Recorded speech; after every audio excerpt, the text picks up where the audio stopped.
called herring. It's kind of like a cheeseburger. A lot of good fats and proteins and calories in it. And then they'll also get some smaller fish like capelin or smelt. Now this water that they're living in is salt water. They don't want to drink it. It would make them sick, just like it would make us sick. So they're getting all of the water that they need from the fish that they eat. So those smaller capelin and smelts are kind of like fruits and vegetables. Again, so they do find that very reinforcing automatically from the beginning, but they do also enjoy other rewards as well. So what do you guys like to get? How do you like to be told that you've done a good job? Maybe at school or at home? I know I hoped for some allowance. I'd like a little money. And sometimes your teachers might give you stickers. Sometimes you might get candy. You like lots of different kinds of rewards. Same thing with our animals. Sometimes they really like some back rubs. Sometimes they like to have their tongue rubbed.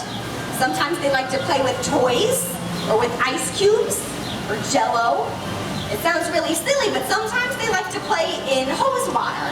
And you're like, they live in water. What are you talking about?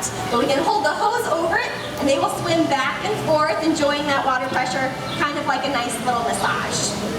So they never know what kind of reinforcement or rewards they're going to get next. So as we're working through a training session, they might get a fish, and then they might get some ice cubes, and then some Jell-O, and then another fish. And they never know what they're going to get. So we mix it up, lots of fun, and very exciting for them.